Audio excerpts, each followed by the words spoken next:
Good afternoon, everyone, and welcome to this webinar from the Strathmore Business School, where today we are going to be talking about leadership coaching and managing dynamic teams. It's a cold day today. The temperatures have been going to below 19 degrees. It's gloomy, but we're hoping to see a little bit of the sun coming out very soon. And we're very happy to have you here with us. We have 63 participants in the meeting and counting. So we are looking forward to a very interactive session. Before we start, I'd like to ask you, where are you joining us from? So we'd like you to put where you're joining us from into the chat box. If you check on the bottom of your screens, you will see a chat option. And we'd love to hear where you're joining us from this very cold Tuesday afternoon.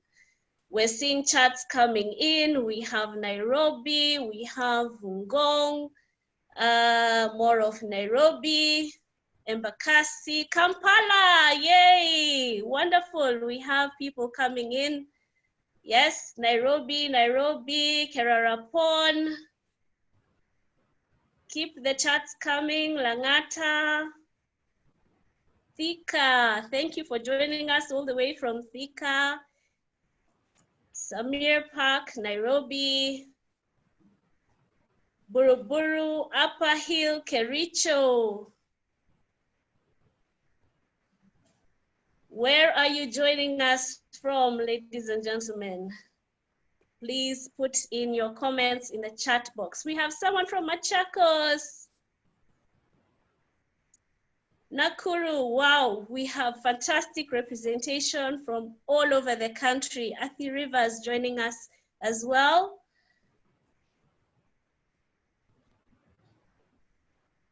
And more people from Nairobi.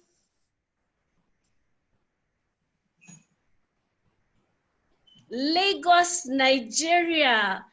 Thank you very much for tuning in to our webinar.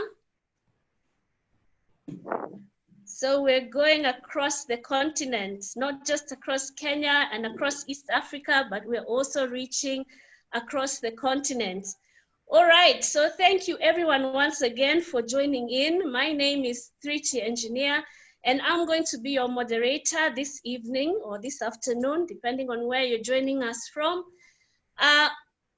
Sorry, I have someone from Bangladesh. I had to say hello, USA. Wow, now we've gone from across the country to the region of East Africa to the continent, and now we've gone global. Fantastic, guys. So my name is Trichi Engineer. I'll be your moderator during this webinar. I'm an executive coach here with the Strathmore Business School, and I have over 20 years experience leading teams in various commercial functions, primarily in sales and marketing. I'm also a PhD student of leadership and management, so this is a topic that is very, very close to my heart. I would like the panel, we have an eminent panel here with us this afternoon, and I would like them to introduce themselves. They have a minute each, and I'm going to start with Shital. Please introduce yourself and say hello to our global audience. Hello, everyone. Welcome to all of you. It's lovely to be able to be in the same space as all of you. My name is Shital Shah. I've been a leadership coach since 1995 informally, so over 25 years of experience in this field. It's something I'm absolutely passionate about because I believe if we change the way we're leading, we transform our workplaces, our communities. What I'm really interested in today is really how can we support you in managing during crisis, but also managing dynamic teams, and what does that really mean? I'm also the first teacher in Africa for a program called Search Inside Yourself, which brings neuroscience and emotional intelligence together. I look forward to interacting with all of you a little bit more. Thank you, Shital. And here at the Business School, we take the matter of gender equality very seriously. So I'm going to move over to Kimunya. Kimunya, do introduce yourself. Great. Good afternoon, everyone. It feels like a morning. It's all gray outside, but good afternoon from wherever you're joining us. It's a joy and pleasure to have all of you. My name is Kimunya Mugo, and I'm an executive coach at Strathmore Business School. But above that, I'm also an entrepreneur and run my own business. And basically, my call in life is to co-create a world of hope, connectedness, and empowered lives with everyone I work Kimunya, with everyone I we're not engage with. hearing you well. Kimunya, Okay. we're not. Yes. Is that clearer now? Yes, please.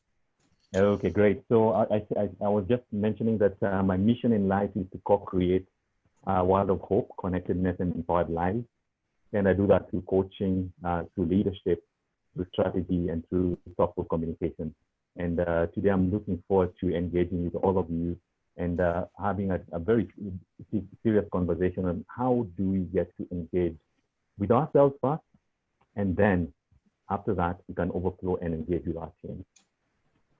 Thank you, Kimunya. Susan, it's your turn. Thanks, Thriti. Can you hear me? Yes, loud and clear. All right. My name is Susan Gula. I'm a customer experience and operations director with Tala. I'm also a certified workplace coach and a certified group and team coach. I do partner with the Strathmore Business School as an adjunct executive coach. I've been in the financial services industry for over 25 years in various capacity. Leadership is a passion that I have. I have been led and I have also been a leader. 8 years ago, I encountered coaching where I was a recipient of coaching, and I saw the phenomenal difference that it made in my life at that time. So I decided to take it a notch further and train in coaching. So 6 years ago, I enrolled to do a coaching course. And I've been a practicing coach even as I continue leading in my current organization. I am a mother and a mother of 4, so I already have a team. So team dynamics is also very critical for me, not just in the workplace, but also in my home. I believe in people's potential. I believe we all have that innate capability to do a lot, to achieve a lot, whatever a lot may be. So I'm very happy to partner in this conversation around coaching as we then explore how can we maximize our potential. Thanks, Triti. Thank you so much, Susan, and thanks for that twist that you've given us to think about the fact that we have teams even within families. Yes. We'll come back to that in the discussion. And next we have Thomas. Thank you, Thriti, and good morning and good afternoon, depending on which part of the world you're coming from. Are you able to hear me, Thriti? Loud and clear, Thomas. Go ahead. So I'm just like Shital, I'm a leadership coach. That's my passion, leadership. I work at Strathmore University Business School. I partner and support clients, both individuals and teams, to discover themselves, to tap into their inherent creativity and resourcefulness, to be able to achieve their goals in a world that is both complex and uncertain, like the one we are facing now. I have over 1,000 hours of coaching experience across the continent, and I'm an International Coach Federation professional certified coach. Just like Susan, I have my team back here, a proud father and a husband, and I'm using coaching in the home setting. Thank you. All right, thanks Thomas. So welcome to our panelists, and welcome once again to everyone who's joining us from various parts of the world. And behind the scenes, we have able assistants from Francis Washira and Caroline Munene. And Caroline, I'm going to request you to put up our first poll for us to try out a question and see whether we can come up with good results. Caroline, we have our first question up there. Do you lead teams? So choose, there are 2 answers. It's either yes or no.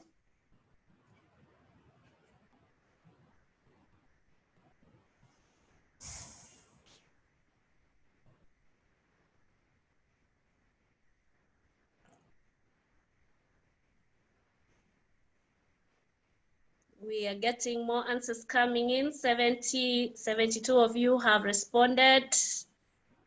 Close to Close to almost everyone has responded.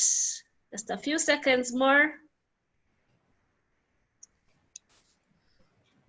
Okay, so we can stop the poll. Caroline, we can see that we have 76% of you have said you lead teams, and just a small percentage of you, maybe you don't lead teams, or you may lead teams indirectly. We'll also come to that. So thank you for that, Paul. And I just wanted to say at this point that great things in business and in life are never done by one person. They are done by a team of people. And I think this brings me to my first question. It's the question that I'm going to ask each one of the panelists. The question is this: teamwork has said to be very critical to an organization's success, and it is a source of competitive advantage. Teamwork has been said to be critical to an organization's success and can be a source of competitive advantage. So Shital, what are your initial thoughts around this? I really think strong teams are really important, because the stronger the team is, it's able to pivot quite quickly in times of uncertainty, able to collaborate to create innovation. And definitely, if you have built a team that has enough trust, you have built a team that is able to innovate and build on each other's ideas, build on each other's ideas and stimulate creativity for each other, then that definitely does become a competitive advantage. Because when you're faced with crisis, when you're faced with black swan events like we're experiencing right now in terms of COVID-19, these teams are able to have a stable anchor in their relationships, and they're able to find pivoting opportunities and therefore survive both mentally, emotionally, but also survive with the work, because they're able to move their organization through very quickly. So I think definitely there's a competitive advantage. And after all, organizations are made up of people. We have teams that work in organizations, and if the bonds between people are stronger, it really provides a support in times of crisis. So I think there's many levels to which this becomes a competitive advantage. All right. Kimunya, what are your thoughts? My thoughts about teamwork actually stem from the individual, because if you are not structured to actually think team, then it doesn't matter how many people you are leading, you will never have a team. So I think first and foremost, when I hear team, the first thing I ask myself is, am I capable to be part of a team? And if I can't, then I need to go back into the workshop and deal with myself before I claim to lead a team. So that's the first success pillar of a team. Am I willing to be a team member? Is there a willingness? And then from that, then I can pivot towards now thinking about who can I bring on board to ensure that there's complementarity, where I have strengths, I can also feed those strengths into somebody else, and their strengths can also feed into my opportunity areas. I don't call them weaknesses, I call them opportunity areas, because those are areas I need to grow into. And once that starts happening, then I think what I look at it from the perspective of it starts building a jigsaw puzzle, and we together then can build a bigger picture that has greater impact for everyone. Thank you, Kimunya. Susan? Okay. So I'd like to approach it. I do believe in that statement. Let me start off by saying I agree with the statement. Teamwork can be an organization's competitive advantage. And I look at it this way. If you look at team as an acronym to say together everyone achieves more, then it means that when you bring individuals together and they rally behind a common purpose, a common objective, then you're actually able to do much more, to go a greater length than if these individuals were working each on their own. You can invest in the best finance, in the best IT, and have a very good product also, and a world-winning strategy. But if you do not have the individuals who are collaborating to bring it to reality, then you do find that you will not be able to go too far. So really having the best team to be able to put together your strategy, to be able to execute on it, is really going to give you a competitive advantage in the marketplace. Thanks, Susan. Thomas? It's always a challenge coming after everyone because they've said such wonderful things. I think the thing I can only add is the minute I heard your statement, what came to mind is, because I love music, is an orchestra and the conductor. And I kept thinking the beauty of the music that comes from the orchestra is the harmony of all the instruments. And no matter how good the violin player or the person playing drums is, the real beauty of the music is the ability for them to listen to each other, to be able to communicate, and to have the conductor then becomes the team leaders, who are the majority of the people here. But that music, we only appreciate it when people are listening to each other and are able to harness the strengths of each other. That's what then becomes beauty. And of course, lastly, we say teamwork, because if the team is not working, then there's no teamwork. So the team can exist, but if it is not then pulling together towards achieving, then there's something that is wrong and that needs to be fixed. Thank you, Thriti. All right. So what I've picked from the panel is that one of the things that's so key is that there's the matter of trust. That trust has to exist. Trust gives rise to opportunities, that the team has to work together. And I love the metaphor that Thomas has used about the orchestra. But even for that to happen, even for the beauty of the music to come out, each of these team members or each of the musicians also has to trust each other. So trust is something that seems to come out very, very strongly in the overall discussion around teams and teamwork, as does creativity, as does innovation, and the fact that we need to put this together. And I love the acronym that Susan used, and she said teams can be together, everyone achieves more. And I think that's just setting the scene for our discussion. Great, so as we move towards our next poll, Caroline, are you ready with our next poll?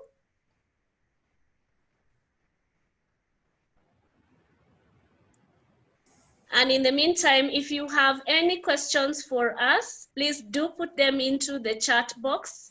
We will be monitoring the chat box and we will be answering your questions live as we move along. So we have a question there for you. What is coaching? Is it helping people? Is it the same as mentoring? Is it an intervention to exit an employee, or is it bringing out the best in people?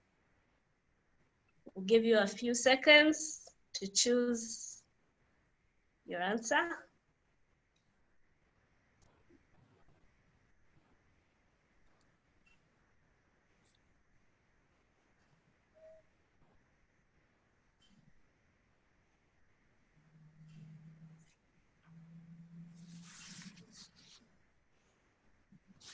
Okay, we have 91 people who have responded. If we can get up to 100 people responding. A few more people. All right, we can close the poll there. So the majority of you have said that coaching is bringing out the best in people. And we have a few people who are thinking that coaching might be the same as mentoring. And we're hoping that our webinar today is going to demystify that particular distinction. So thank you for the poll, Caroline. And I want to go straight to Sheetal. Sheetal, we have this question that comes to us as coaches many times. We often interact with people who've come for coaching and they say, well, are you going to shout at me like the way a football coach does to his team? So Sheetal, what is coaching? Thank you for that question, and I hope you'll disrupt the order in which you're asking the questions in a while. Yes, I will. I'm happy to answer this though. The way I like to think about coaching is that it has its history, of course, in sports coaching. So it's quite normal for people to have an association with the kind of sports coaches we experience and think that workplace coaching or leadership coaching might have a similar style. I'd like you to imagine that if each of you is a ship sailing in the middle of a sea at night, and you need to figure out the harbor that you're going to reach or find at the end of your journey. But it's night and it's dark and you don't have any lights. What do you need? You need to be able to see the full landscape of the sea. Because if you're not able to see the full landscape of the sea, you might think that the best route to your destination is from A to B, the straight line. And there might be currents along that path that will actually take you 2 steps forward, 1 step back. There might be some rocks underneath the ocean that you are not able to see and that you could have easily avoided. So what ships use at night is a lighthouse. And what that lighthouse does is it shines the light and illuminates the landscape. So you can start to see that your sea is not just this small, narrow path that you think is in front of your boat or your ship, but that the sea is so vast. And that's really what coaching is. It's the ability for someone objective, like a coach, to be standing with you in your situation, but shining the light so that you can see all the possible perspectives, all the possible opportunities, all the possible barriers, so that you can find the best route to reach your harbor. And sometimes you may not even know what the harbor is, the best harbor for you to land your ship.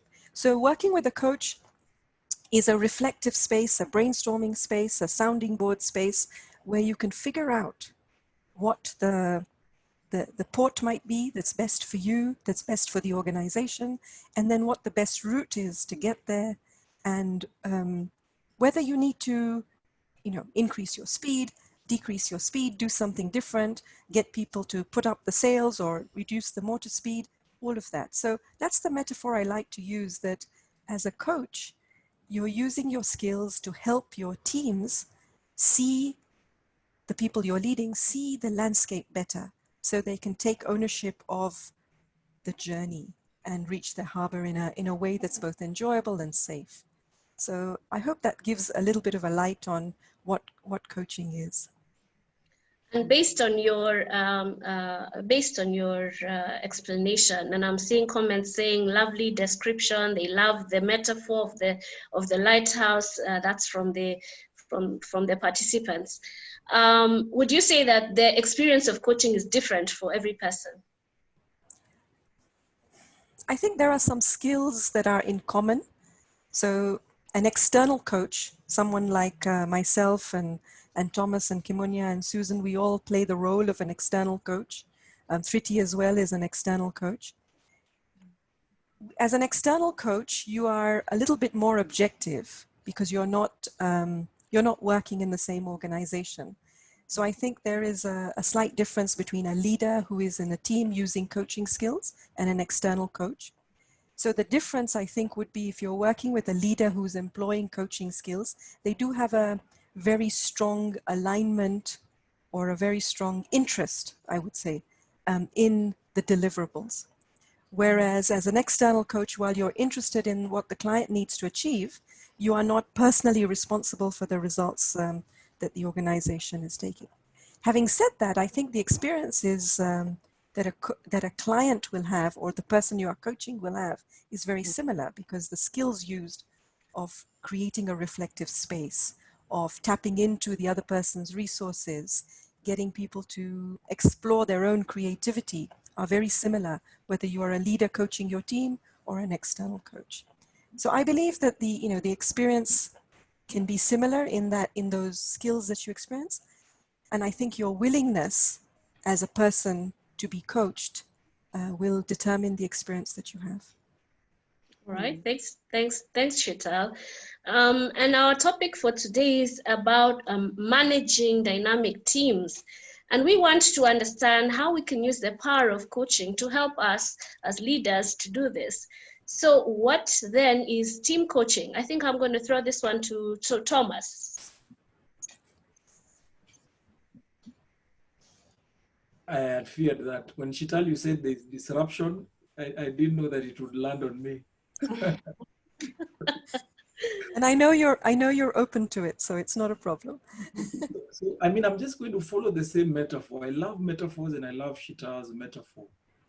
And in this case, the metaphor that describes the team coaching then is then you who's steering that ship that Shital was talking about, and being able to harness the diversities and the uniqueness of each team towards a common goal. So it's all of you rowing, but you're heading to the same destination.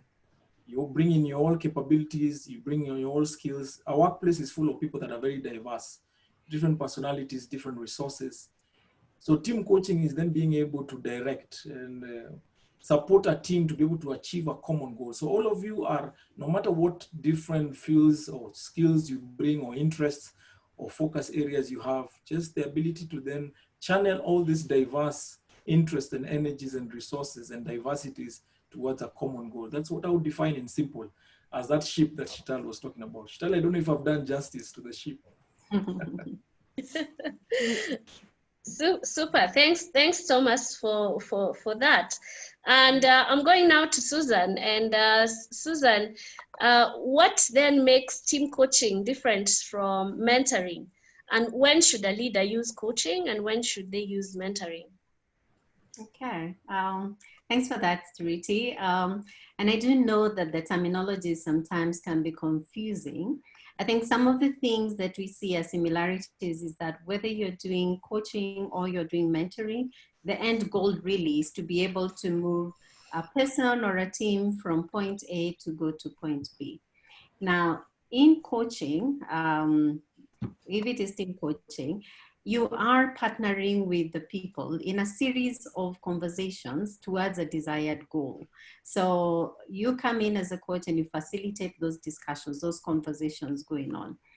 In mentoring, then you would be also having a series of sustained conversations, but in mentoring, there's something else that you bring in. You will then be sharing your knowledge, you'll be sharing your experience with the team that you are mentoring.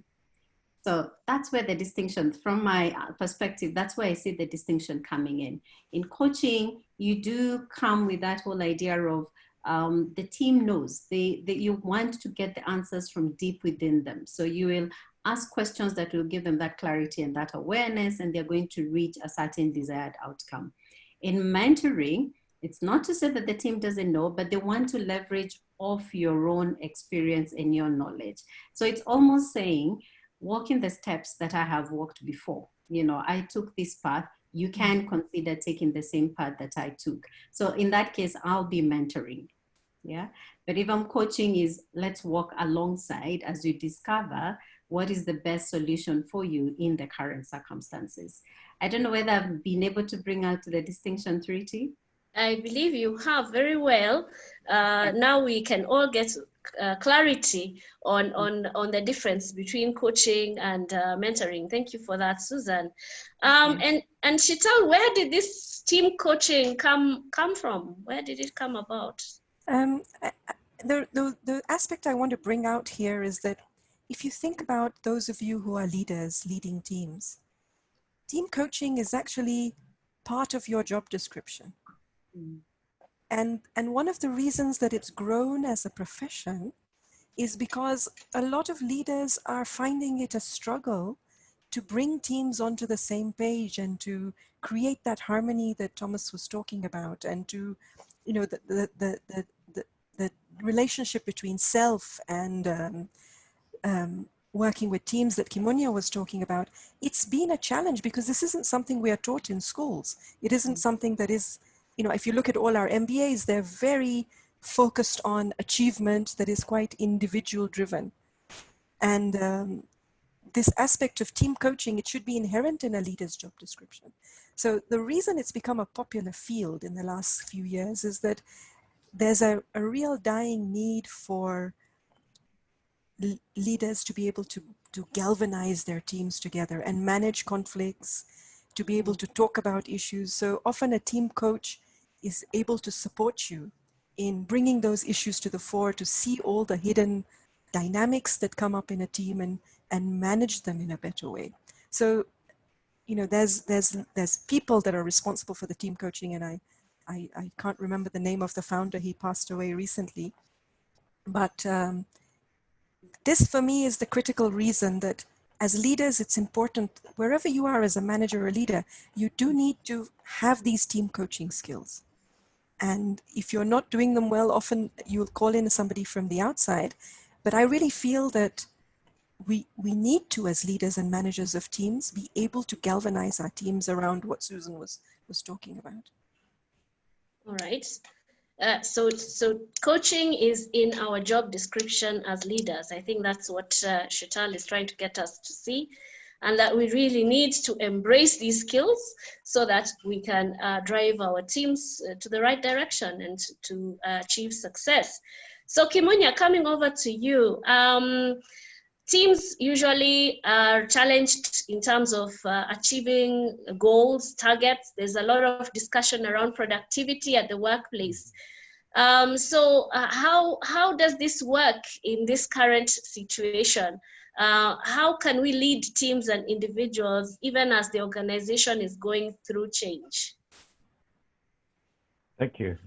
I think it's one of the most fundamental skills that we as team leaders and as leaders in the organization need to really hone our focus on.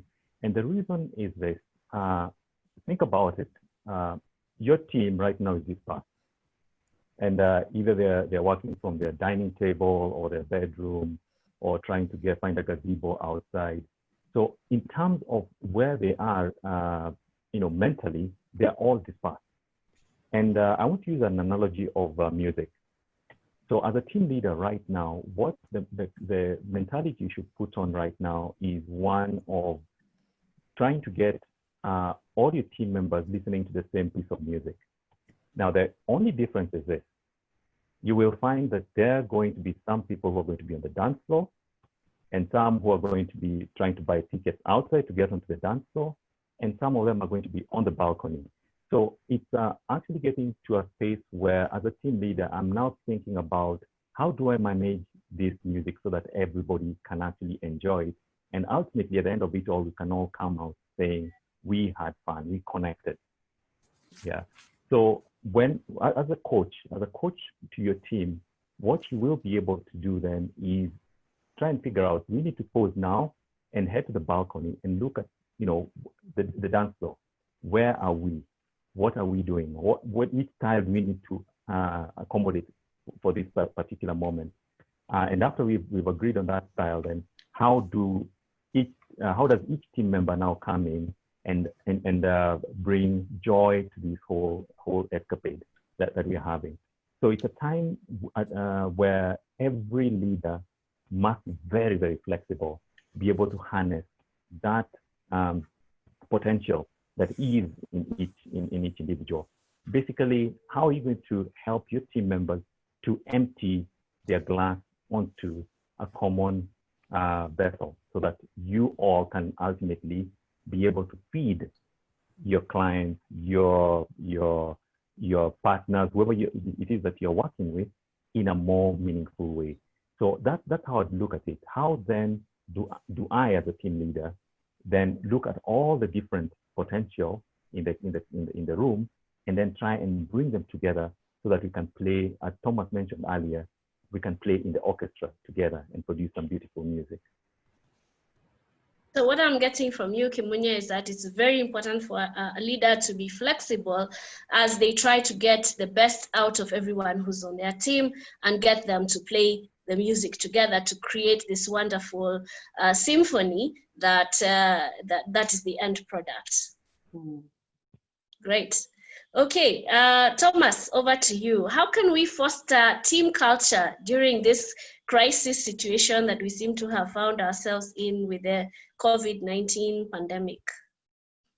Oh, that's an interesting question. And I think one of the things I've realized, even as we carry on, I hope we can debunk this, is we've been using the term leadership throughout, and probably there's a very key distinction between it and management. So some of us who could be listening to us and probably are wondering, when am I really leading? When am I managing? So I love Peter Drucker's distinction when he says managers do things right, while leaders do the right things. And when you're around a leader, you can easily tell They have a way of making you be the very best you can be. They bring out the very best in you. So how you can harness this team culture right now is first, I think as a team leader, is first appreciating the fact that you can't succeed without your team. And I think the thing we need to realize is that many of us join organizations as very good technically in our areas, we're individual contributors. But the minute you've been promoted to a managerial position, it's a responsibility. It's actually an honor, a service to the teams you have. And therefore, the first place that it begins is for the person to realize that the team is essential, and the ability to make the team work and cohesively is a very key part of success. But the other thing to also note is that even as you're building team culture, is that a team leader has to appreciate the uniqueness and the diversity of their team members. Just like I use the analogy of the orchestra, the sooner you realize that not all your team members will perform in the same way. You look at your team, there's some people who, when you give them a task, the attitude is, let's do it now. Others, it's let's do it right. So they're more bogged down by how well they do it. Others, it's a matter of let's do it together. They will not move unless they're pulling the team. And another one is probably let's have fun while we're doing it.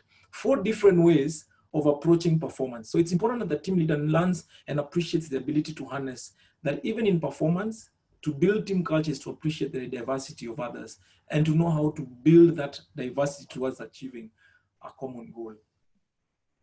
All right, so again, we come back to the matter of diversity and getting people to work together. And I think that is one of the key strengths of any leader. All right, Susan, let's come over to you. We have a question here, and thank you very much to the audience for sending in questions as you are registering for the webinar, and thank you for the questions on the chat box. We're going to come back to those, but for now we have a question for Susan, and this one is asking, do women manage former male colleagues? Do they find the management of male colleagues a greater challenge than if you're a man managing that? And what are some of the dynamics around this relationship? How do women navigate this area? Thanks, Riti, for that question. It's an interesting one, and definitely one that I've come across in my leadership journey. And I'll start by saying it really depends on the leader, the woman leader herself. Because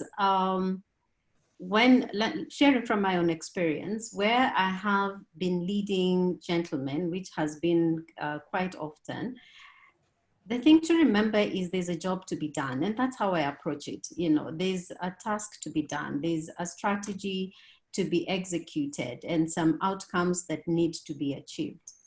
So gender at that point in time is not on the table. It's what needs to be done. What skills are you bringing for us to be able to drive towards a certain strategic goal? And once we have that clarity of purpose around what we need to do, the strengths that each person is bringing to the table and how they can complement each other, leveraging of people's strengths, so having them work in areas where they will definitely excel, and where you then need to give support as a leader, whether it's additional skills or even the general infrastructure, then you do so. It stops then being a gender conversation. You know, it's more of what is it that we want to achieve as a team. Hence the reason why I said it depends on you as a leader. So if I, as Susan, approach that team with that whole idea, there are men here, and these men will have difficulty in my leadership, I've already set myself up for failure. But if I approach the team with the idea of, I've got this diverse group of people who are bringing all these strengths in with them and these levels of skills, and who are really best suited for the jobs that they have been employed for, then together we can be able to collaborate to be able to achieve what we need to do. So that's the way I look at it. And I know it's a very simplistic way of looking at it, because you do come across real situations where the person, based on their gender, may then have difficulty accepting your leadership as a woman. And where I have come across such situations, then I believe in talking. You know, I believe let's put the elephant in the room on the table, and then let's see how we can dissect it. You know, so going back to, this is what we need to do. I'm a woman, you're male. In this current season, I'm the one who's leading this team. So let's see how we then can be able to come together to achieve what we need to do. So I would look at it that way. First, from my own mindset of how I'm approaching the team. And then secondly, where if it is a real issue, put it on the table. Let's have a conversation around how we can deal it. All right. And just feeding off what you've told us, Susan, Kimunya, how important is the discussion around mindset for a leader?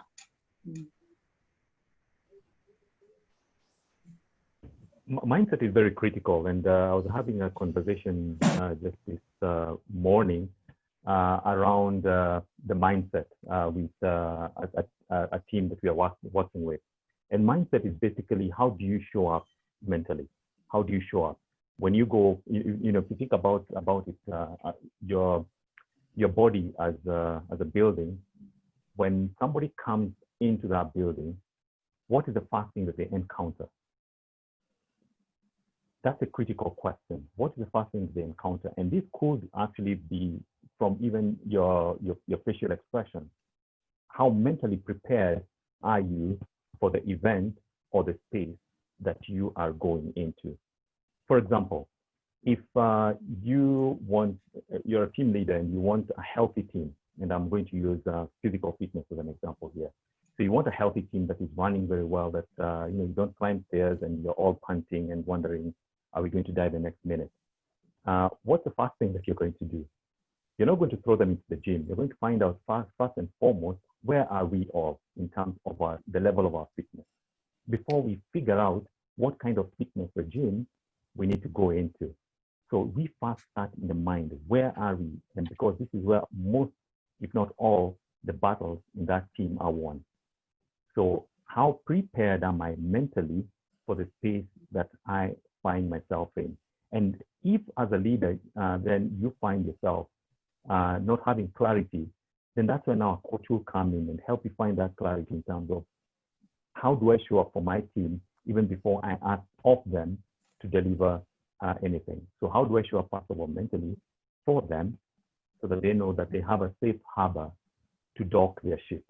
Yeah, coming from what Chital was talking about earlier, because they also want to feel safe. But are they safe with you before they can give of themselves to you as their team leader?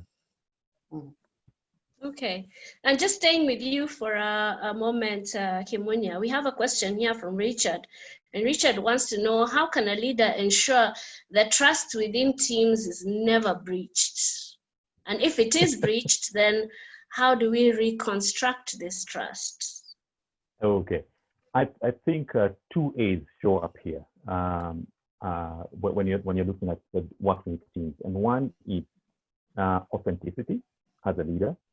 How authentic are you? Do you show up as your real self, or do you show up with a mask when you're working with your team? So authenticity, how real are you with your team? And that the second A is accountability. Are you accountable as a leader for your actions, for your thoughts, for the direction that you take? Or are you very quick to throw team members under the bus to save your own skin? So those two A's are very critical when you're talking about trust building within a team: authenticity and accountability. And those also build up into your mindset, because if you're not authentic, then your team members will hold back. That is very clear. If you're not accountable, then you can never expect full accountability from them. And once these two A's are in place, authenticity and accountability, when trust is breached, then what happens is that you have an avenue to have a reconciliation of where the trust was broken. First of all, that because you're accountable, then there's acceptance of the breach, and then there's what I would call a contrite or a genuineness in actually resolving that breach of trust, and then that opens up the door for now reconciliation going forward. How do we engage to ensure that we do not breach this trust again?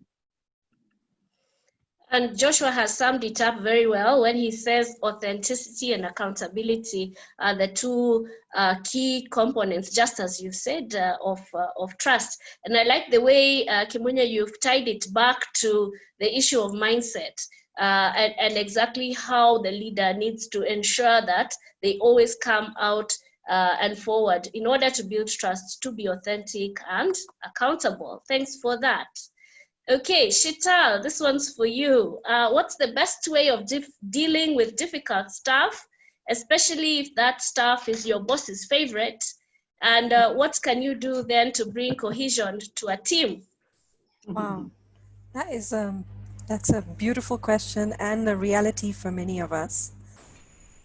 True. And it's also a difficult question.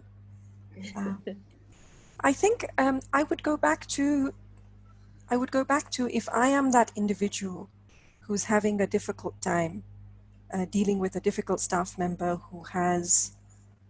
who seems to be receiving some favors, and how do I manage that person? I would go back to see what is in my control and what can I influence.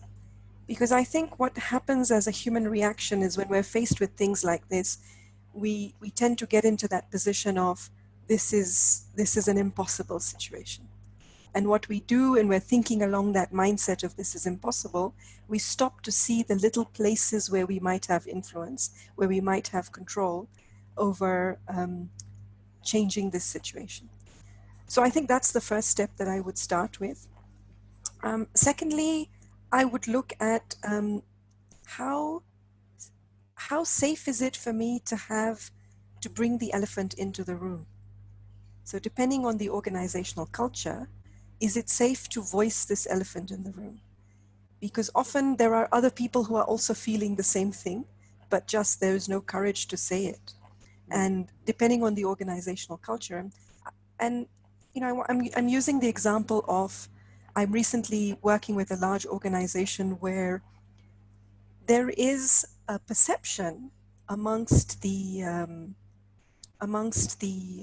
male staff members that either women come across too strong or they come across as weak. So there is this perception in many of the colleagues. Now but it's a hidden perception. It isn't being spoken about. It isn't being voiced. So I often find that finding the safe space, and that could be a mentor in the organization, it could be somebody in senior management who has a better understanding of the dynamics, or it could be a group of people who within the organization you can find a safe space to voice what is hidden and what stays unspoken, because only when you bring it to the surface can you start actually dealing with it. But this is a tricky situation, because I know that many people fear bringing these voices in because, you know, there's the job security aspect, there's what damage will it do to my reputation. But I would say start with what you can control, what you can influence. Look at what alliances you have to deal with this. Are you able to give feedback in an objective way to the group that's concerned? Are you able to voice this in a way? And then seek for help, especially in dilemmas, especially in tricky situations. Was there a second part to your question that I've missed? No, I think you've covered it fairly well. We had something about bringing cohesion to the team when you're faced with that challenge. Right. In this case, you are not the team leader, right? I think we could look at it from either perspective. Okay. Perhaps you're a team participant, or you may be a team leader. You could give us different perspectives. Yes, Yeah. so I think for me, bringing cohesion to a team, there are two things. I think we all have expectations from people in positions of authority. So I think when you have a position of power, the question is, how are you using it to create fairness, equality, equal opportunity for members of the team? So I think if, as a team leader, you are doing what Kimunya spoke about, authenticity and accountability, and you're doing it consistently and with candor. So you're being very honest about what's going on, and you're doing that consistently, you're going to build cohesion. If you are a team member and it's your team leader who's perhaps creating some of the dysfunction, I think it's about looking at, as a member of this team, what responsibility do I carry as well in creating team cohesion? I've been working with somebody who actually doesn't have that much power in terms of decision making, but they do have relational power. And each team member has relational power. So when we exercise our relational power as team members, we're able to, on an individual level, build the bonds and the trust and the working relationships with team members, irrespective of that decision-making authority. And when those relationships get strong, it becomes easier to tackle some of these difficult dysfunctions in a team. I think it's interesting, Shital, that you've emphasized yet again about the matter of trust and forming bonds with each other and being able to work together. And all these are ways in which we can make the team even stronger. All right. Thomas, this one's for you. There's a question here from Kayumbi who asks, what roadblocks or obstacles could get in the way of success in group or team coaching, and how do you overcome them? I like that question very much. I think, one of the things I always say, and it's a conversation we've still not brought into this discussion so far. And I always start by saying, you can't give what you don't have.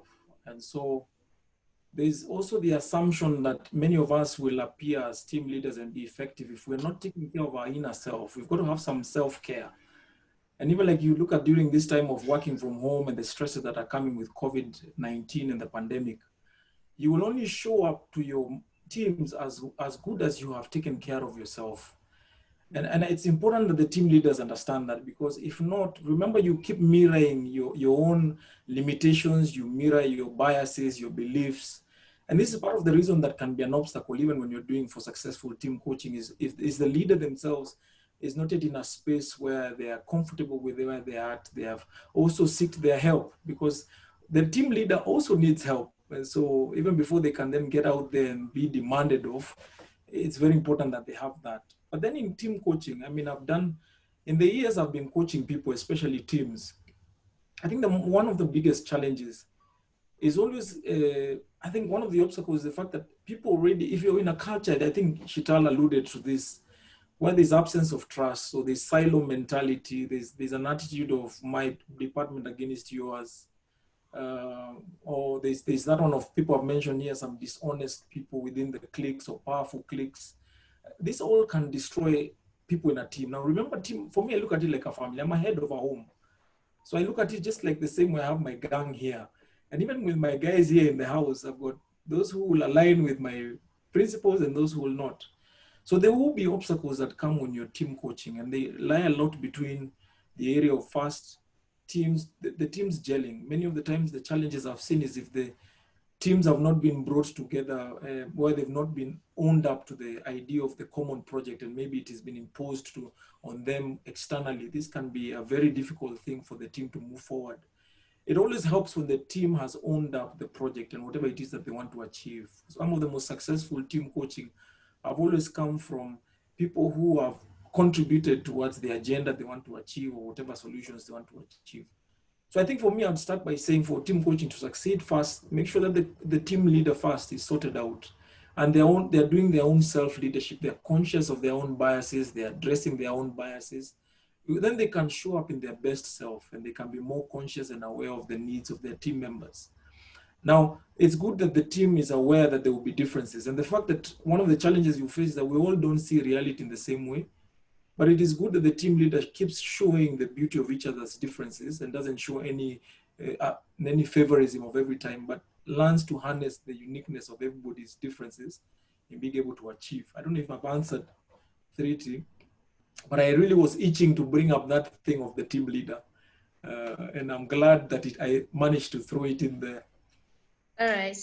So you've really emphasized about bringing your best self in terms of being able to coach the team, the importance of self-awareness so that you get to understand where you're at, and you are not able to help others unless you first help yourself. Perhaps the analogy of being in an aircraft and you're always told if the mask falls down, please put the mask on yourself first before you attempt to assist others.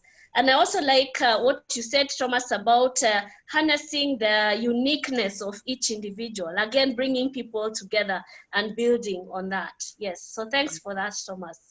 I want to take a step back a little bit, and we have several questions here around mentoring, and then I will come back to the other questions which are burning, and I can see we have a lot of themes around difficult people, difficult teams, and so on. But first, let me start with Susan.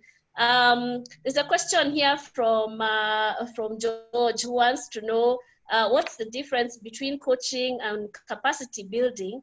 And I'll throw in another question that relates to mentoring from Ichami, who asks, does mentoring only entail walking in the steps of the mentor? Okay. So I think three things here: coaching, capacity building, and mentoring. Okay. So coaching, capacity building, and mentoring. So allow me, 3T, and the person who's asked the question, to look at capacity building in terms of trying to impact some certain skill sets in the team or the individuals that you're working with.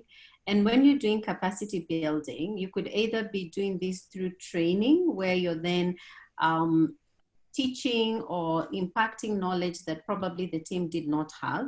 So you could either be doing that through training, but you can also be doing capacity building. From my own assessment, you can also be doing capacity building by also coaching the team or mentoring the team.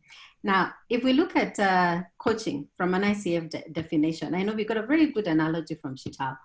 And if you look at what ICF defines coaching as, partnering with clients in a thought-provoking and creative process so that you maximize their potential and professional potential also.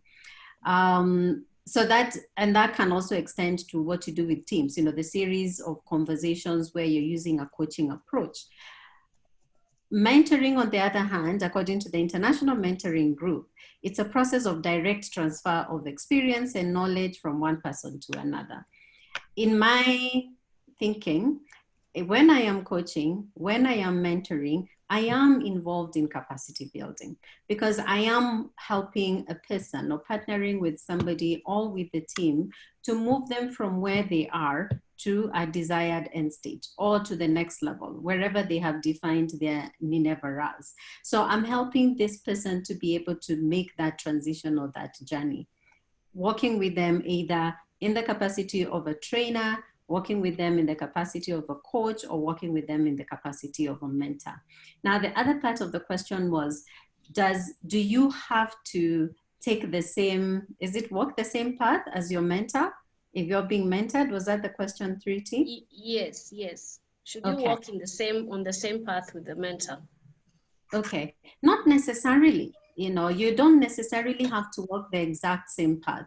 But ordinarily, when you're choosing a mentor, it's because you have seen certain things that they've been able to achieve or to do for which you admire or for which you want to leverage from. So you may find that you will tend to either walk the same path or walk as close a path as them. But that normally is where people choose mentors. I admire some certain aspects. I want to go the same route. So let me choose this particular person as my mentor. And I think the other question that would be tied to that is, then when I am choosing a coach, how would I then choose a coach? And allow me to answer that one, 3T, before it comes into the chat. Actually, we have a question here from Amari, who asks, then, does the coach need to have the same professional background as the coachee so that they are alive with the challenges that the coachee is facing? Okay. So maybe you can weave that in as well in your answer. Okay, all right. Yeah, so I did mention that you will choose a mentor on the understanding that there's some certain experience or knowledge that you want to tap into from that particular person that you're choosing as a mentor. Now, when you're choosing a coach, it's important that it is someone who has been trained professionally as a coach.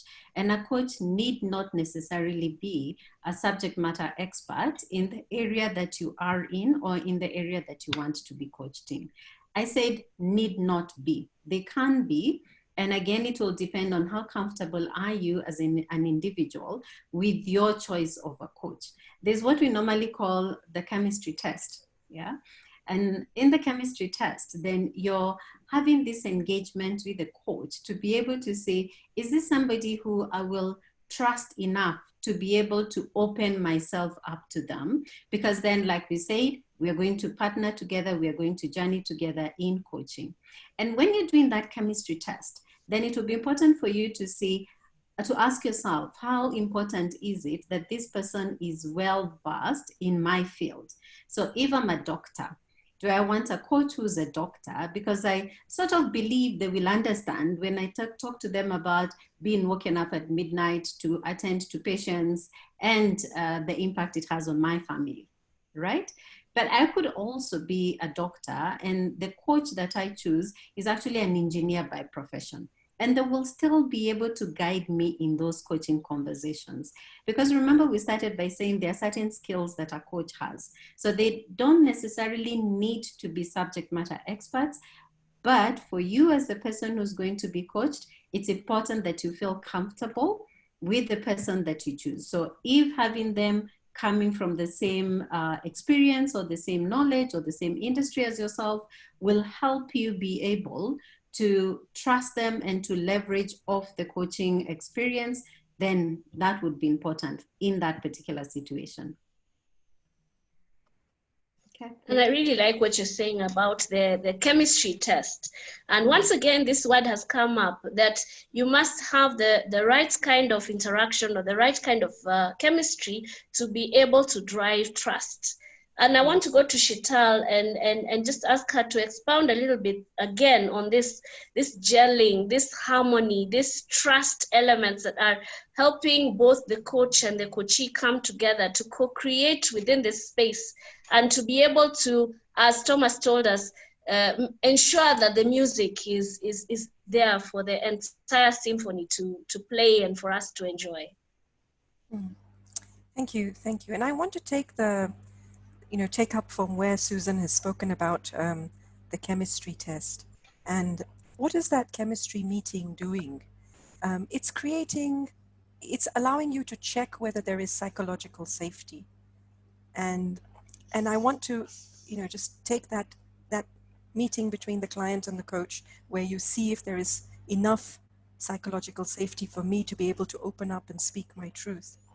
And let's take that into organizations for leaders who are practicing or who would like to have coaching as part of their coaching tools. As a leader, if you are not creating psychological safety, then you will experience the absence of trust. So I don't want us to go away with that impression that, trusting means you're my buddy and we have harmony and we gel together and everything's wonderful and therefore we can move in the same direction. What is true trust? True trust is that I have the ability to speak my mind when I am experiencing something to be different from your perspective, and I know that it will be heard, I know that it will be listened to, and we have an opportunity to talk together to create an emerging way that incorporates an understanding of each other's perspectives. And this is where, diversity comes in. Dynamic teams, our subject is dynamic teams. What is it to be dynamic? It means to be comfortable with moving parts, to be comfortable with change. And in change, you need diversity, you need different perspectives. And you're only going to welcome different perspectives if you as the leader or you as the coach are open to hearing people. You're open to creating an environment where diverse views are welcome. And I want to take it back to the world we are living in now. We are experiencing what is known as an adaptive challenge. I want to differentiate between adaptive challenges and technical challenges. Technical challenges are where you face a problem or a dilemma, and the knowledge you have or the resources you have on the team are adequate enough in terms of expertise to meet those challenges. An adaptive challenge is very different. It's something that none of us have experienced before. It's, filled with uncertainty, and we don't know the path because it hasn't been walked before. So here we need the views of everyone. We need the creativity of each person. But if I don't feel that my leader is giving me the safe space to be able to do that, then it's very hard for those diverse opinions to come up. So part of trust is, how open are you to allow people to share differing views despite us working towards the same goal? And I think if you have coaching skills as part of your repertoire as a manager or a leader, you're able to welcome different perspectives a lot more easier. So that's just the take that I would give on it. So speaking your truth is key, creating a situation or a scenario of safety, being open and allowing people to have different opinions and different views, all parts of building the trust for the leader and his team. Yeah, and not feeling threatened as a leader when different views come. And I think that goes back to the inner work that you do on yourself that both Thomas and Kimunyo were alluding to. Right, the self-awareness part that can help you to deal with that and bringing your best to each session, right? Okay, Kimunya, I think we can give you this one, and I want to tie it in with 2 or 3 questions that are around the same theme. So Paul asks, how do you deal with powerful, dishonest leaders? And I want to tie this question also to something that Joseph is asking. How do you deal with then influential team leaders who are bringing in negative energy into the space? That's an interesting one. Tough to deal with always, because again, as Chita was mentioning, this is about an adaptive response. It's not a technical thing because you cannot have a prescription to it. But I look at it this way, and actually it just triggered a story a friend was sharing with me. And he was talking about when he was in school, he was a very naughty boy. He was always on the noisemakers list. If anything went wrong in the class, he was a first point of call. And the challenge was that he was a very hyperactive individual. He was very active. He had a very active imagination.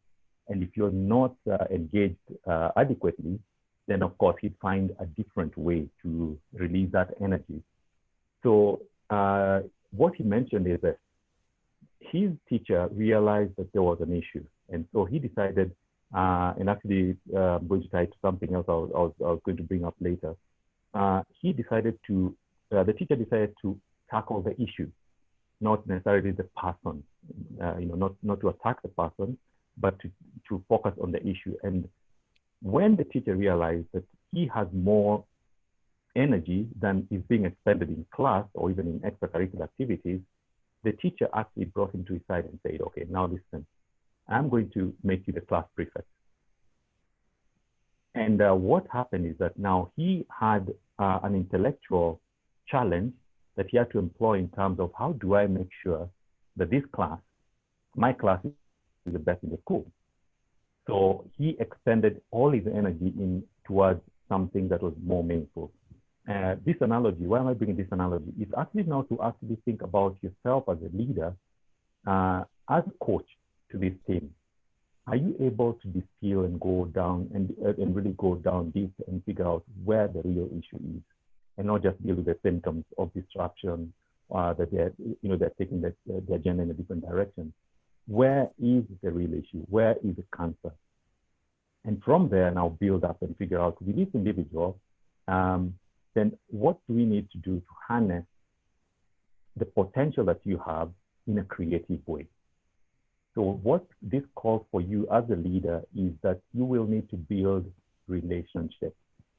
You need to understand your people, not just understand what they do or just understand their CV or understand the technical capability, but who are they?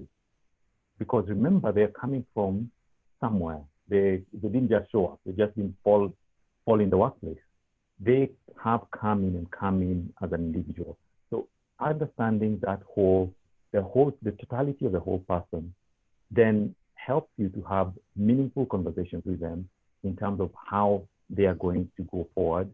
And therefore, it will contribute a large deal in terms of helping them to be less disruptive and now harness that disruption into innovation for the team. So once again, we're hearing about building relationships, about the need for gelling, harmonization, but also bringing out the importance of understanding the whole person so that you're able to draw on their strengths and bring out the best out of each individual. Okay, all right. Susan, we have one for you. How would one deal with mental health affecting team performance? Whether as a leader or whether within the staff. And maybe just to add on to that, maybe you could take the question around how do we motivate teams now that we are all working in virtual spaces? Okay, I have to write that down first. So there's mental health, and then there's motivating when we are working virtually. Yes, please. Okay, all right. Well, mental health is truly a diverse topic. And I would say that one needs to first see when we're talking about mental health in a team, what is it that has someone noticed? So I'm struggling to find out, is it where you've already identified there's an issue of mental health within the team? Or how do you identify whether there's an issue of mental health? How was it phrased, Riti? It's how do you best deal with mental health affecting team performance? So perhaps it could be things that are impacting productivity. Perhaps it has to do with stress, extreme amounts of stress, juggling all sorts of things that are someone has to deal with under this COVID-19 situation. Okay, all right. Okay, so thanks for that content. So I would look at it as tackle the issue one conversation at a time. And what do I mean by tackling the issue one conversation at a time? So we're talking about teams, but the teams are made of individuals. And these individuals will be going through different things in their current situations, you know, whether it's in the workplace, in the family, or even they themselves, you know, just trying to deal with this whole issue of we have a pandemic. I had planned my life. I knew what I was supposed to be doing, and it definitely wasn't this. Now we all have different reactions when it feels like the carpet has been pulled from under our feet. So starting off by just understanding that it has to be one conversation at a time, being able to have the individual discussions and find out how is someone coping, you know, and using coaching skills, being able to help them reach that awareness of what should I do as an individual to be able to make sure that I'm able to maintain my mental health. What are the things that I need to change as an individual to be able to cope with this particular situation? And the coping mechanisms can be very different. It may well be that one exercises more, one is able to have virtual hangouts with friends because then they're extroverts, they're used to being out, meeting with people, engaging with people. It may well be that someone else's coping mechanism is to read more books. So there could be different ways in which you can be able to keep yourself healthy mentally. And it still will go back to first, you as a leader having those conversations with individuals and being able to ask them those questions that help them be able to really identify the core issue. I'll give an example. So one of my children happens not to be around during this period. And obviously they were out of the country and they sort of got stuck there. And I remember having a conversation where I was trying to establish exactly where they are in their mental health. And one of the things that came out was a statement that said, you know, all the days are the same. Yesterday, It's either it's today or it's tomorrow and it's yesterday. You know, there's no longer like Monday to Sunday because all the days are looking the same. So obviously the conversation now to be able to help someone not live in this gray area where they're just seeing things being the same, it's either yesterday, today, tomorrow, and everything is the same, is to have discussions of how can I interrupt that train of thought so that then your yesterday, today, tomorrow starts having different nuances, you know, that will help you then be able to cope better, even as we wait, you know, for the new normal, adapting to travel and, you know, and the rest. So I would start off from there, having conversations one at a time to be able to understand exactly where each of my team members are at. And I think just going on to the whole idea of motivating, and maybe before I leave that, 3T, if yes, the issue is one that requires counseling, as a coach, it's also important to find out what's the right intervention. Maybe coaching is not what I need to have with somebody at that point in time. If I find that the issue really requires a different intervention, it may well be that you then refer them to a counselor who will then be able to take them, you know, to the next level. But I think then touching on how do we motivate teams when they're away? One of the things that I found is important is being able to first have that common purpose, you know? So what are we rallying together for? We may not be physically present together, but we do have certain results that we want to be able to achieve. We've got an outcome that we need to achieve. Then try and bring in some sense of normalcy to the situation. So if every morning we used to have physical stand-up meetings where we would be in a meeting room, all of us together, we can still do that virtually, you know? So getting them to sort of have some sense of normalcy, you know, let's check on each other on a daily basis. Let's do them virtually or through calls. Let's even have some virtual hangouts, you know, where we are probably not even discussing targets and KPIs. You know, we are actually having a hangout to just have a laugh. And I've seen that happening in the institution I work with. We have debate nights on Friday, and it's a whole diversity of different topics that are being discussed. But it helps the team to still feel connected and not just have conversations that are only about KPIs. You know, let's have a virtual lunch. Everybody have your lunch. Let's get into a Zoom call or into a hangout. You're eating, I'm eating, and we're talking. You know, the same way we would probably have been doing if we were still in the workspace.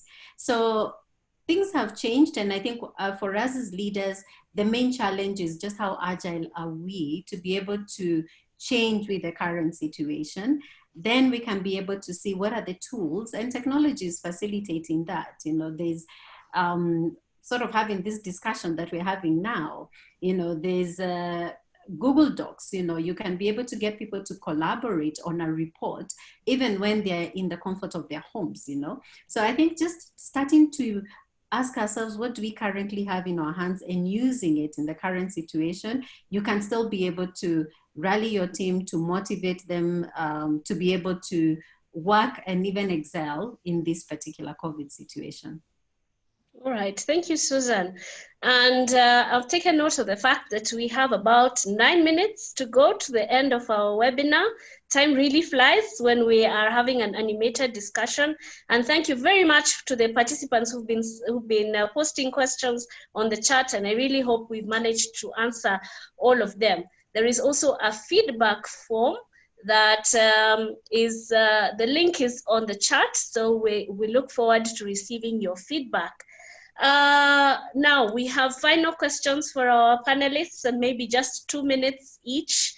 Shital, what is the impact of empathy when it comes to team coaching? I think that I want to build on what Susan was saying, that as leaders, or leaders that are managing dynamic teams, we are not just responsible for the KPIs. We are also responsible for understanding where somebody is coming from. We're understanding their perspectives. And that's really what empathy is. Empathy is the ability to really put yourself in the shoes of the other person and have a sense of what might be happening for them, and to at least have acknowledgement that this is real for them, even though I may not have experienced it myself. So that's really empathy. And I think when you have the ability to see where somebody is coming from, when you have the ability to relate to them and to their place of thinking, their place of relating, you have a better sense of being able to move with that team, being able to get the best out of them. I'll give you a practical example.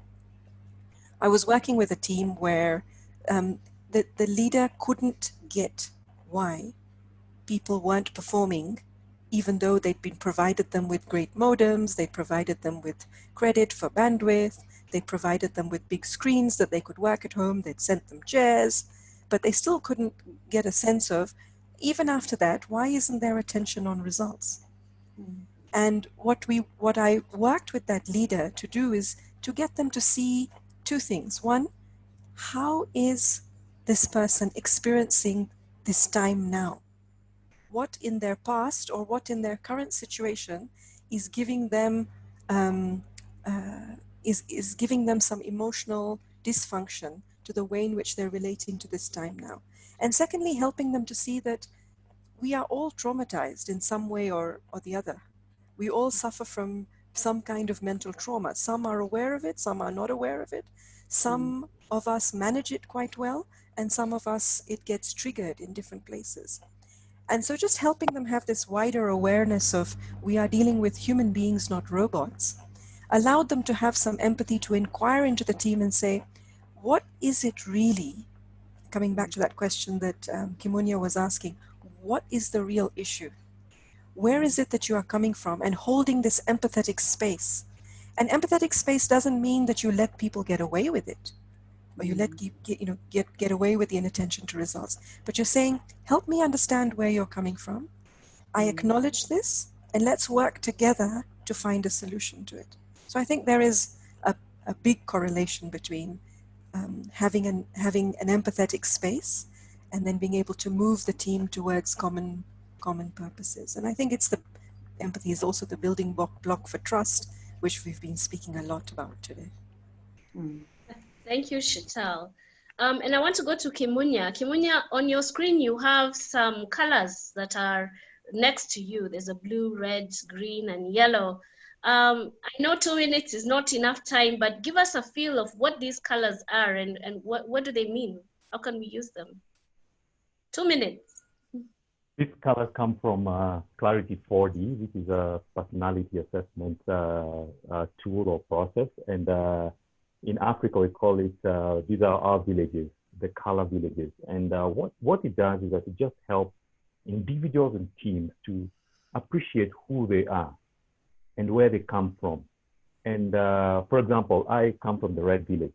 In the red villages, we are very focused, action-oriented, go-getters and all. But there's a challenge with red villages because sometimes we lack empathy or we have a deficiency of empathy. So we become like slave, we can easily become like slave drivers, yeah? So what Clarity 4D does or did to me is actually understand how do the other villagers show up and what questions resonate with them. How do they light their fires in their village?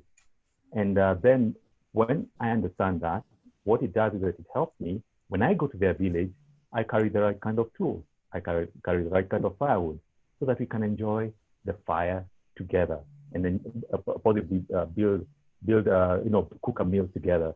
So Clarity 4D just helps individuals and teams to understand themselves first, who they are, and then it also gives an opportunity for teams to come together and now learn from each other and understand where they're coming from, and then they can actually build a common safe space together. So when we come to your village, what do you want to hear from us? Or what don't you expect us to do? Because then that just lights the fire in the wrong way. Instead of us cooking a meal, we end up burning the house. So that's what Clarity 4D does. Basically brings in clarity within a team so that you can always show up as a true self, regardless of who you are, and knowing very well that you're not going to be judged for your authenticity, but you're going to be embraced and appreciated. Yeah. So it's a long conversation. It's true, but that's basically what it does, helping you communicate and engage in color. Thank you, Kimunya. I'm moving to Susan. And Susan, you mentioned in your introduction that you encountered coaching and it quite changed your life and the way you found yourself managing and leading teams. Maybe you can tell us, what is it that you now know as a coach that you wish you had known before when it came to leading a team? Wow, that's an interesting one, Truti, because it liberated me, to just put it clearly. Some of the things that I found in my leadership journey, I'd grown up thinking that as a leader, I have to have an answer for every question that is posed to me. So every time someone asked a question, I felt I was obligated to always answer. And once I then adopted a coaching approach, I realized that that is not necessarily the case. All these individuals, have this innate capability and potential in them to actually provide the answers. And that's why I said it was liberating, because then my conversations now would more or less border around, what do you think, and let's explore the solution together. Yes, there are situations as the leader, then I have to be the one giving the direction.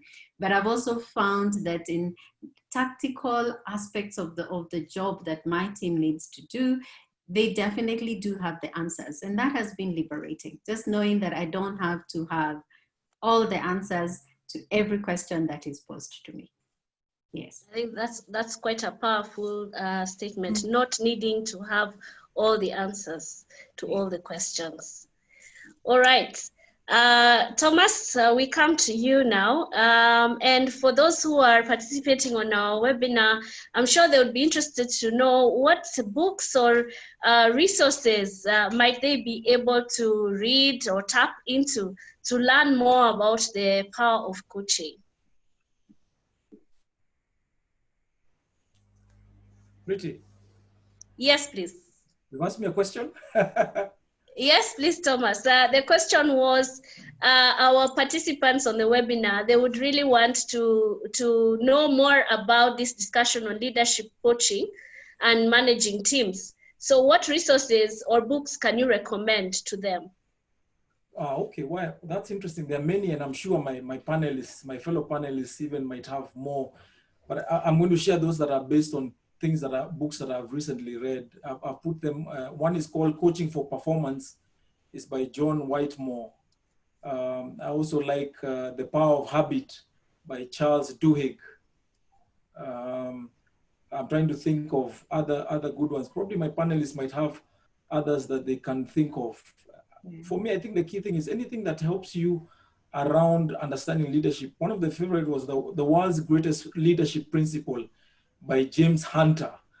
That book totally changed my thinking, and it's in line with what Susan said. It totally changed my understanding of leadership, because leadership is actually more of character and not so much about positions and titles. So that would be an interesting one for those who are interested to delve a bit deeper into the aspect of leadership. Shital, I know you've been giving me resources. That is the guru of resources. My favorite for the topic that we've been speaking about, a lot that has come up, is trust. And I would say The 5 Dysfunctions of a Team. Yes. By Patrick Lencioni. It's an absolutely fabulous book, and written so simply in the form of a parable. The other one that I'm quite drawn to is The 5 Challenges of Leadership, which talks about the 5 principles of leadership. And the one that I would challenge all of you, two actually, that I will say that I would challenge leaders to think about if they want to shift their leadership from a place of power and authority to a space of service and love, is the first one is servant leadership. And the second one is a strange one, you might say, is Og Mandino's the something salesman, the greatest salesman in the world. And I would say pay particular attention to scroll number 3, because it speaks about acting from a space of love as leadership. So I would leave those books for you as a way of, if you can change your identity as who you are from a leader, but change the way you relate to power, these books will definitely help. Riti? Yes, please. Just one that I just remembered. which is my current book right now. It links with what Kimunya has been talking about, the different colors. If you want to get the aspect of knowing colors and how to deal with them, it's an interesting title. It's called Surrounded by Idiots by Thomas Erickson. It's a really nice book, a masterpiece in terms of being able to understand how different teams operate and what you can do. I've typed them there. I've sent them to someone that I think they can project it. I've typed all my books in there. All right. Yes, I think that's a request from the participants. Shital, maybe I can just ask you to put the books in the chat. I'll do that. Yes. Yeah. Yes, Susan. Sorry. Yeah, I was going to also add and say that The 5 Dysfunctions of a Team by Patrick Lencioni is an awesome book. You know, when you're exploring team dynamics, how to build a team, etc. And it really starts with that foundation of trust. And I think that's why it kept coming back in this conversation. I think an interesting book, which I revisited recently, is called The Startup of You. I'll also give the names there, because it's a book around how do you adapt to the future? How do you invest in yourself? And how do you transform? And I think in this COVID season, it reminds us on some of the skill sets around how do we adapt to what will then be the new normal.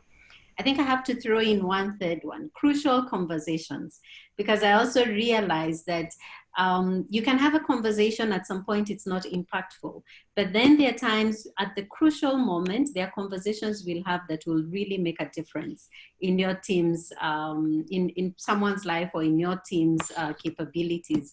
So I think crucial conversations, being able to identify when to have one of those crucial conversations and then being able to influence behavior is also a good book to read.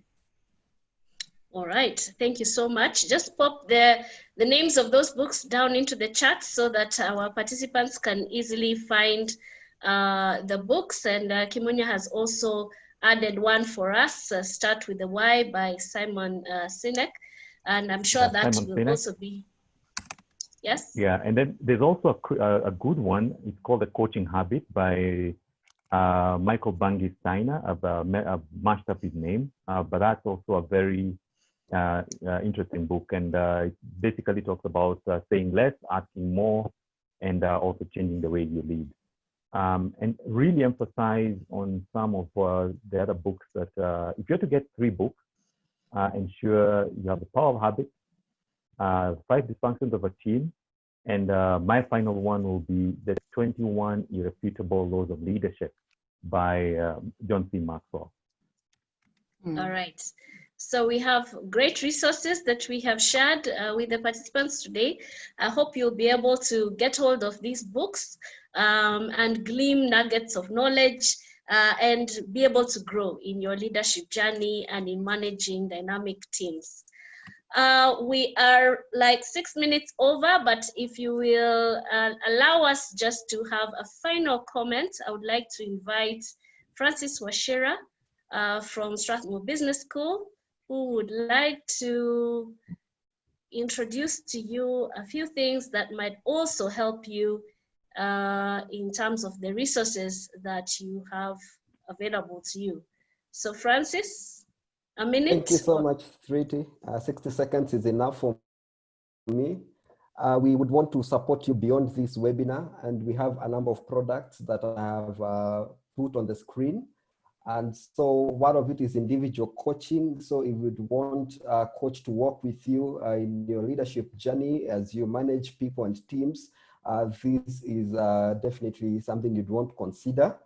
We also have second is team coaching. We do offer coaching for teams based on the agenda that will be raised by the specific organization. It's something you're also able to glean from. I also put in a link to the website where you can find these resources. We have an introductory course on coaching. This has 12 ICF training hours. So it's just an introductory course for leaders in terms of coaching, and we'll be having this offered in October this year. And finally, we have executive coaching for managers. This is specifically for those ones who would want to be certified coaching by the International Coaching Federation. Would you want to get more information about this? I have put my details. For those outside Kenya, you can find me on WhatsApp. And for those in Kenya, you can give me a call. My email address is there and our website is certainly there. So kindly get in touch so that we continue supporting you in your leadership journey. Thank you so much. So there you have it, support beyond just this webinar. Please do reach out to Francis Wachira. His email is on the screen. And we truly appreciate that you've been with us today. Finally, before we leave, coaches, our panelists, how do the audience reach you? Do you have a LinkedIn handle, a social media page? Thomas, how should the participants reach out? My most active place is LinkedIn. And in fact, I'm so happy, Adeanju, I'm shouting out to you from Nigeria. I've got some of my LinkedIn friends here linked up to me. I think the best place to look for me to get me is LinkedIn. You can also email me if you want to write directly to me at tmundi@strathmore.edu. Francis can type that email address there and I'd love to get you. But check me out on LinkedIn, I'm very active there. Susan? I'd also say the same thing on LinkedIn, still under my name, Susan W.G. Ngula. You can be able to reach me there and DM me, and we can be able to take the conversations further. Happy to engage. I'm sure there's also many resources that the participants have. So it would also be good to also learn from yourselves. All right, Kimunya? Your mic? Sorry about that. You can reach me on LinkedIn, on social media. You'll get me as Kimunya Mugo. So regardless of whatever it is, you'll find me. But I'm most active on LinkedIn, Facebook, and Twitter. And I've just posted my email address. And or you can actually just go to Google and just Google Kimunya Mugo. And I think the first 9 pages will be on what I've done. That's great. Shital? Thank you, everyone, and I've really appreciated the audience. They've been very engaging. Before I give you my contact details, I just want to say a big shout out to Thriti. You've masterfully moderated this session, so thank you for holding space for all of us. My email address has been posted by, will be posted by Francis. It's also sshah@strathmore.edu. But if you can also find me on LinkedIn by searching for Sheetal Shah Africa. If you want to read some of my reflective writings, then please look for me on Facebook under Sheetal Shah Africa. I look forward to engaging with you, and please do share. We can learn from each other quite a bit. So thank you. All right, thank you once again to our audience. Thank you to Strathmore Business School, to the support that we have had behind the scenes from Francis and Caroline. If you'd like to reach me, you can reach me on LinkedIn. My handle is Triti Engineer Mbuthia. And I want to leave you with a quote, ladies and gentlemen, that the role of a great leader is not to give greatness to human beings, but to help them extract the greatness that they already have inside them. I wish you a very, very successful leadership journey, and I hope we will be with you soon in another session of these webinars. Goodbye.